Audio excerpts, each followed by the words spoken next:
Assalamualaikum warahmatullahi wabarakatuh. Salam sejahtera bagi kita semua. Hai semuanya, kami dari kelompok 2 akan mempresentasikan materi mengenai lingkungan pemasaran. Nah, kelompok 2 ini beranggotakan 3 anggota. Yang pertama adalah Bella Ayu Puspitasari, bernomor NIM 31206313. Anggota kedua, Distiara Anggraini, bernomor NIM 31206361. Anggota ketiga, Reza Andarista, bernomor NIM 31206305. Lingkungan pemasaran. Nah, apa sih lingkungan pemasaran itu? Lingkungan pemasaran adalah lingkungan perusahaan yang terdiri dari pelaku dan kekuatan di luar pemasaran yang mempengaruhi kemampuan manajemen pemasaran untuk membangun dan mempertahankan hubungan yang berhasil atau menguntungkan dengan pelanggan sasaran. Nah, lingkungan pemasaran sebagai pelaku berarti di dalamnya terdiri dari orang atau kelompok orang yang memberikan pengaruh kepada kegiatan pemasaran, baik di dalam perusahaan ataupun di luar perusahaan. Perusahaan harus terus melakukan pengamatan secara terus-menerus dan beradaptasi dengan lingkungan yang bersifat kompleks dan terus berubah-ubah. Dengan mempelajari lingkungan, perusahaan dapat menyesuaikan strategi perusahaan untuk memenuhi tantangan dan peluang pasar yang baru. Biasanya, perusahaan yang berhasil adalah perusahaan yang mengetahui pentingnya melakukan pengamatan secara terus-menerus tentang dinamika lingkungan dan selalu beradaptasi dengan lingkungannya yang terus berubah-ubah itu. Nah, setiap perubahan lingkungan dapat diidentifikasi sejak dini, dan secara dini pula dapat melakukan langkah yang tepat, sehingga perusahaan dapat meningkatkan kinerjanya secara terus-menerus. Lingkungan pemasaran merupakan komponen kekuatan-kekuatan di luar aspek pemasaran yang dapat mempengaruhi kemampuan manajemen dalam membangun dan memelihara hubungan dengan pelanggan. Nah, lingkungan pemasaran ini terdiri dari dua. Yang pertama adalah lingkungan mikro, yang kedua adalah lingkungan makro. Lingkungan mikro. Apa sih lingkungan mikro itu? Lingkungan mikro pemasaran merupakan pelaku yang dekat dengan perusahaan dan mempengaruhi kemampuan perusahaan untuk melayani pelanggan. Nah, ini tuh terdiri dari perusahaan, pemasok, perantara pemasaran, pelanggan, pesaing, dan masyarakat. Saya di sini akan melanjutkan presentasi dari Mbak Bella. Yang pertama, lingkungan mikro.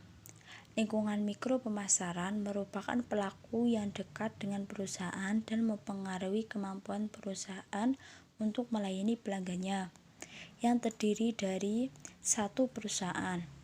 Perusahaan dalam merancang rencana pemasaran, manajemen pemasaran memperhitungkan kelompok dalam perusahaan seperti manajemen puncak, keuangan, riset, dan pengembangan, pembelian, operasi, akuntansi. Semua kelompok saling berhubungan membentuk lingkungan internal. Kelompok-kelompok ini bekerja sama secara harmonis untuk memberikan nilai dan kepuasan pelanggan yang unggul. Maksud di sini, perusahaan memberikan kualitas yang bagus terhadap produk itu sendiri, sehingga bisa memberikan nilai kepuasan bagi pelanggan itu sendiri agar bisa membeli produk itu. Yang kedua, pemasok. Pemasok membentuk hubungan penting dalam keseluruhan sistem penghantar nilai perusahaan. Pemasok menyediakan sumber daya yang diperlukan oleh perusahaan untuk menghasilkan barang dan jasanya. Masalah pemasok sangat mempengaruhi pemasaran, karena apabila pemasok bermasalah akan mengurangi penjualan perusahaan dan mengurangi nilai kepuasan pelanggan. Contohnya, seperti pedagang tebu yang menjual tebunya ke pabrik gula. Jika pedagang tebu tersebut kehabisan stok, maka pedagang tebu tidak bisa mengirim tebunya ke perusahaan dan bisa mengakibatkan penjualan perusahaan mengalami penurunan dan mengurangi nilai kepuasan pelanggan. Maka dari itu, pedagang tebu tersebut harus menyetok tebu sebanyak mungkin dan bisa memperkirakan habisnya barang tersebut agar perusahaan berjalan dengan lancar dan bisa meningkatkan nilai kepuasan pelanggan. Yang ketiga, perantara pemasaran. Perantara pemasaran, pihak ini berada di tengah, yakni di antara perusahaan dan konsumennya. Mereka bisa berupa individu atau lembaga, seperti perdagangan besar atau wholesaler, atau perdagangan pengecer atau retail seller. Apabila perusahaan menjalin hubungan baik dengan para perantaranya, maka akan sangat menguntungkan karena mereka bisa dikendalikan seperti dari sisi harga, aktivitas, dan sebagainya. Mereka adalah kepanjangan dari perusahaan untuk mencapai tujuan. Maksudnya, tangan kedua seperti pihak-pihak yang terlibat dalam pendistribusian produk atau layanan, seperti toko grosir yang membuka usaha dagang dengan membeli dan menjual kembali barang dagangannya ke konsumen. Yang keempat, pelanggan. Pelanggan di sini adalah konsumen itu sendiri, baik secara individu atau kelompok. Mereka merupakan pihak-pihak yang menggunakan barang atau jasa dan menciptakan permintaan atau demand di pasar. Hukum ekonomi berlaku di sini di mana dinamikanya dapat mempengaruhi harga yang ditawarkan. Adapun perlu diingat bahwa pelanggan tidak selamanya tangan terakhir dari sebuah produk. Beberapa dari mereka berperan sebagai reseller untuk mendapatkan keuntungan sendiri. Seperti reseller suatu barang dengan mengelola atau memberi nilai tambahan ekonomi terhadap barang yang dibeli untuk dijual kembali agar bisa mendapatkan keuntungan. Yang kelima, pesaing. Konsep pemasaran yang berhasil apabila perusahaan dapat menyediakan nilai dan kepuasan pelanggan yang lebih besar daripada pesaing. Oleh karena itu, perusahaan harus menyesuaikan pemasaran dengan kebutuhan konsumen sasaran. Perusahaan juga harus memiliki strategi penawaran yang lebih kuat dari penawaran pesaing dalam pikiran konsumen. Maksudnya, pesaing dalam pemain di pasar yang sama berjualan dan menargetkan pelanggan serupa dengan yang dimiliki perusahaan. Di sini sebagai penjual harus bisa memiliki strategi agar bisa menyaingi produk yang sama dan produk kita bisa laku di pasaran. Yang keenam, masyarakat. Masyarakat adalah kelompok yang mempengaruhi potensi kepentingan atau kepentingan nyata atau pengaruh pada kemampuan organisasi untuk mencapai tujuan. Ada tujuh tipe masyarakat. Yang pertama, masyarakat keuangan, masyarakat media, masyarakat pemerintah, masyarakat lembaga swadaya, masyarakat lokal, masyarakat umum, dan masyarakat internal. Maksudnya, masyarakat umum dapat memperlancar dan memperhambat kemampuan perusahaan untuk mencapai sasarannya. Oleh karena itu, perusahaan perlu mengambil langkah nyata untuk membangun hubungan dengan masyarakat yang amat penting bagi perusahaan itu sendiri. Selanjutnya akan dilanjutkan dengan Mbak Reza. Lingkungan makro. Lingkungan makro pemasaran merupakan kekuatan sosial yang lebih besar yang mempengaruhi lingkungan mikro pemasaran.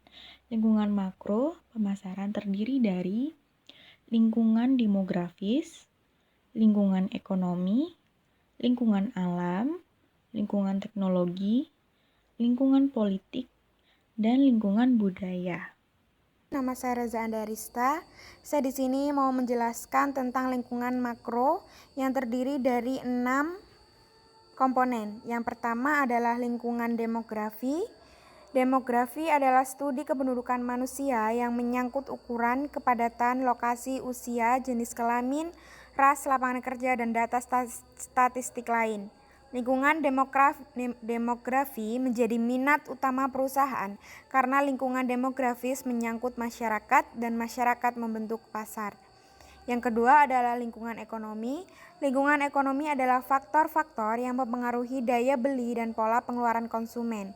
Suatu bangsa mempunyai tingkat dan distribusi pendapatan yang sangat beragam. Sejumlah negara mempunyai ekonomi subsisten. Negara mengkonsumsi hasil pertanian industrinya sendiri. Negara-negara menawarkan peluang pasar yang kecil. Ekonomi industri menawarkan pasar yang kaya untuk berbagai jenis barang yang berbeda. Yang ketiga adalah lingkungan alam. Lingkungan alam memperlihatkan kekurangan potensial dari bahan baku tertentu, biaya energi yang tidak stabil, tingkat populasi yang meningkat, dan gerakan hijau yang berkembang untuk melindungi lingkungan.